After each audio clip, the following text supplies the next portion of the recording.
Hey guys, welcome back to my channel. So as I promised, today I'm going to do the full review on the TC-9 titanium skeleton pilot's watch. So I've had this watch for about a week on my wrist, and just wanted to give you, the good, the bad, and the ugly. Although I gotta tell you, there's nothing ugly about this watch. So I believe the movement is a Asian one. However, it is decorated and assembled as the famous Unitas 6498, which is actually a top-notch Swiss mechanical movement used in high-end watches like Panerai and a couple others. So it is essentially a old school pocket watch movement adjusted, for wristwatches. And you can actually you can hear it taking away pretty loudly. And we're gonna try this now. Let's see if you can hear it. So I'm gonna hold it here for a second.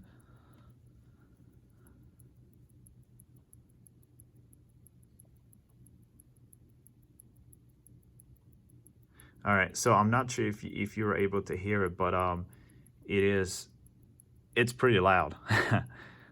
It is beautiful, beautiful movement, but it is loud until you get used to it. Then you don't notice it. Let me zoom in a little bit because it's definitely worth seeing this. So what else about this? This one is a hand wind watch, so you can adjust the minute and the hour hands. They're hackable, but the seconds are not. Okay, and let me show you where the seconds are. They're actually right up here. Is that nice wheel? It's a beautiful movement. All right, so here's the rest of the specs on this watch.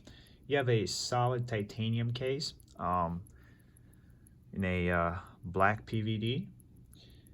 The case dimensions, you have a 43 millimeter dial, so not too big, not too small, but it's big enough so you can see all this decorated movement. It is only 11.5 millimeter thick, and it is 50 millimeters lug to lug. You have a flat sapphire crystal on the front and the back, and you want to have a sapphire crystal in the back because you want to be able to see this movement and enjoy it. If you have a mineral crystal in the back, it would make no sense. For one, it's going to scratch pretty quickly, so that defeats the purpose.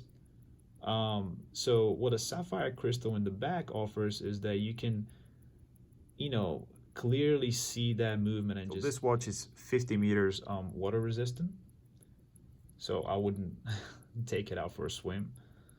There's two versions of this one. You have a gray titanium and you have the black titanium, which is the one I have. The gray one is very nice as well, so I recommend both. So before I forget, I want to mention that this watch came in this very, very nice seems to be leather case, and I have another one just like this one from another watch brand that I'm gonna introduce soon.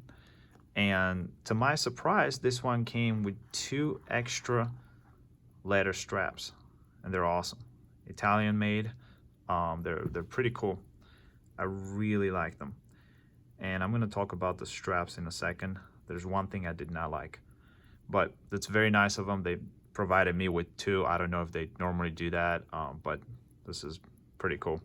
Very nice touch, and this case is awesome. You can easily put 2 watches here, bam, and you get good to go, do some traveling. All right, so there's only 2 things that I did not like about this watch, and the first thing is the leather strap. It is a very nice quality, there's no doubt about it. However, it is pretty large, and I have a 6.5 inch wrist, and I had to punch an extra hole, and and let me show you. It's this hole right here. So I had to punch this. In case you wonder what kind of tool you use to do that, let me show it to you real quick. I used this one, and I bought it off of Amazon. It wasn't expensive, probably like 10 bucks or so, but yeah, that's all I did, and it's fairly easy. I mean, you gotta press a little harder, but it's an easy process. I would test it on a piece of paper first if you're going to do something like this, but it's pretty close to the original hole, and nobody can really notice it. But again, look how far I had to go. I mean, this is, yeah, it's pretty large. And 6.5 wrist inch is not that small. It is on the small side, but still, you know. So I think a bit of a shorter strap next time might be a better idea, but not a big deal. Just my opinion. Okay, so the second thing I didn't like is that the hour markers on the dial are the same exact color as the minute markers, which makes it very difficult to tell the time quickly. So if someone from TC-9 is watching this, I would highly suggest that in the future, try and differentiate the hour markers from the minutes by simply using a different color. You know, I don't know, red, orange, something. It would make it really, really easy to tell the time that way, okay? So besides those two things, I absolutely love the watch. And the big question now, is it a keeper or a flipper? I would say, I mean, at this point, to me, this watch is 100% a keeper. And the main reason for this call is that I believe that any watch collector should own at least one mechanical watch. And it is just, you know, it's a bit weird, but you develop this connection with your watch by having to wind it every day at a certain time. It's pretty cool. All right, guys, I'll go ahead and close you with a Lume Shot, but just be aware, skeleton watches traditionally are not known for having great lume. So same goes for this watch. There's some lume, but nothing like the orange OG in the back. All right.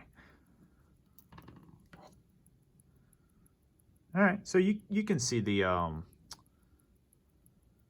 and minute hands and some of the seconds, but again, it's decent. You know, I wouldn't complain too much.